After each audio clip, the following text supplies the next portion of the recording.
Assalamualaikum warahmatullahi wabarakatuh. Perkenalkan, nama saya Yogi Saputra, NIM 2104010082.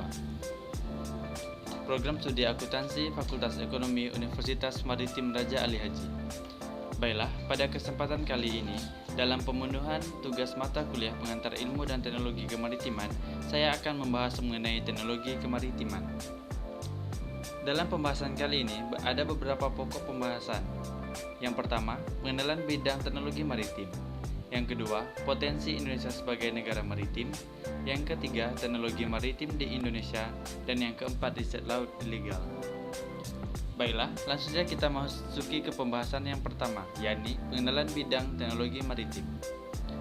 Perkembangan teknologi tidak terlepas dari kehidupan manusia. Penggunaan teknologi mensyaratkan adanya peningkatan kualitas manusia sebagai pelakunya. Bidang teknologi maritim merupakan bidang yang memfokuskan pengkajian kepada penggunaan teknologi, proses dalam teknologi, dan sistem dalam teknologi yang digunakan dalam operasi maritim. Penggunaan teknologi di bidang kemaritiman perlu memperhatikan dampaknya, sehingga diharapkan dengan penggunaan teknologi di bidang kemaritiman dapat tercapai pembangunan berkelanjutan atau sustainable development, sehingga kebutuhan sekarang dan masa mendatang dapat terpenuhi. Dalam Undang-Undang Nomor 32 Tahun 2014 tentang Kelautan, pada bab 2 pasal 2 dijelaskan bahwa penyelenggaraan kelautan dilaksanakan berdasarkan 11 asas, yakni keberlanjutan, konsistensi, keterpaduan, kepastian hukum, kemitraan, pemerataan, peran serta masyarakat, keterbukaan, desentralisasi, akuntabilitas, dan keadilan. Jadi, pemanfaatan teknologi di bidang maritim harus memperhatikan ke-11 asas ini. Segala bentuk teknologi yang dapat merusak ataupun mencemari laut tidak digunakan agar fungsi laut tidak berkurang. Selanjutnya, pembahasan yang kedua, teknologi maritim di Indonesia.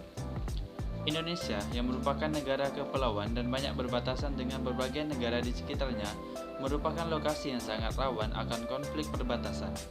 Terlebih, Indonesia merupakan wilayah strategis yang terletak dekat dengan beberapa titik jalur pelayaran dunia.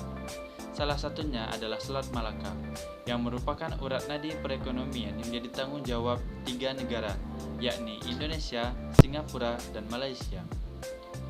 Di abad globalisasi seperti sekarang ini, harus muncul kreasi dan inovasi pengembangan teknologi di industri kemaritiman Indonesia, supaya mampu mengeksplorasi sumber daya laut dengan mandiri. Melalui pembenahan pada bidang maritim tentu akan berdampak juga pada peningkatan ekonomi negara dengan menyeluruh. Sehingga untuk mempercepat kemandirian di bidang maritim, maka dibutuhkan kolaborasi yang padu dari pemerintah dan pihak swasta. Guna mewujudkan negara maritim Indonesia, ada 3 hal penting yang harus ditangani, yaitu sumber kehidupan, perdagangan, dan ketahanan laut. Pembahasan yang ketiga yakni mengenai potensi Indonesia sebagai negara maritim. Luas lautan dibandingkan luas daratan di Indonesia di dunia mencapai kurang lebih 7:3, sehingga menjadi tantangan tersendiri bagi negara-negara di dunia yang memiliki kepentingan laut untuk memajukan maritimnya. Seiring perkembangan lingkungan strategis, peran laut menjadi signifikan serta dominan dalam mengantar kemajuan suatu negara. Albert Thayer Mahan, seorang perwira tinggi Angkatan Laut Amerika Serikat, dalam bukunya The Influence of Sea Power Upon History, mengemukakan teori bahwa sea power merupakan unsur terpenting bagi kemajuan dan kejayaan suatu negara, yang mana jika kekuatan laut tersebut diberdayakan, maka akan meningkatkan kesejahteraan dan keamanan suatu negara. Sebaliknya, jika kekuatan laut tersebut diabaikan akan berakibat kerugian bagi suatu negara atau bahkan meruntuhkan negara tersebut. Pembahasan yang keempat yakni mengenai riset laut ilegal. Melihat potensi dan kekayaan alam Indonesia yang luar biasa, wilayah Nusantara menjadi surga riset ilegal kapal asing. Tujuannya tidak lain adalah untuk kepentingan perusahaan, lembaga, atau negara yang ingin menguasai bumi khatulistiwa. Banyak data dan potensi sumber daya alam dicuri karena ketidaktahuan dan ketidakpedulian bangsa ini. Sejak era reformasi, survei dan pemetaan laut dilakukan pihak asing semakin menjadi. Mulai dari kedok kerjasama institusi pemerintah dengan pihak asing sampai dengan jelas-jelas ilegal alias tidak memiliki izin dari pemerintah Indonesia. Kegiatan tersebut tanpa sadar membawa konsekuensi bocornya data negara yang seharusnya dirahasiakan.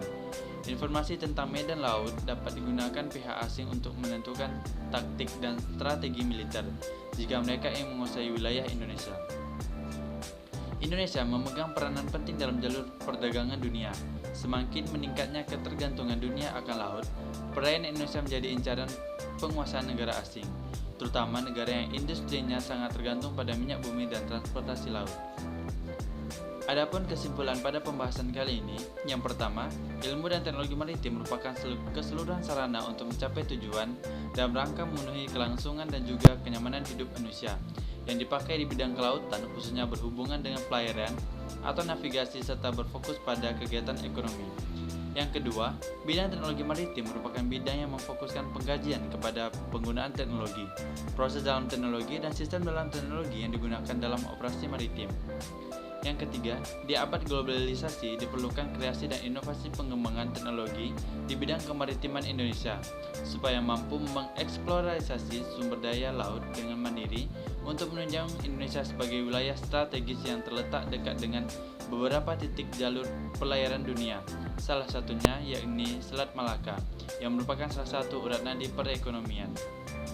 Yang keempat, beragamnya potensi maritim Indonesia, antara lain wisata bahari, energi kelautan, mineral laut, pelayaran, pertahanan, serta industri maritim, sebenarnya dapat memberikan kontribusi besar bagi kesejahteraan dan kemakmuran rakyat Indonesia. Yang kelima, Indonesia memegang peranan penting dalam jalur perdagangan dunia. Semakin penguasaan negara asing, terutama negara yang industrinya sangat tergantung pada minyak bumi dan transportasi laut. Baiklah, itu saja yang dapat saya sampaikan mengenai teknologi kemaritiman. Terlebih itu kurang saya ucapkan terima kasih. Assalamualaikum warahmatullahi wabarakatuh.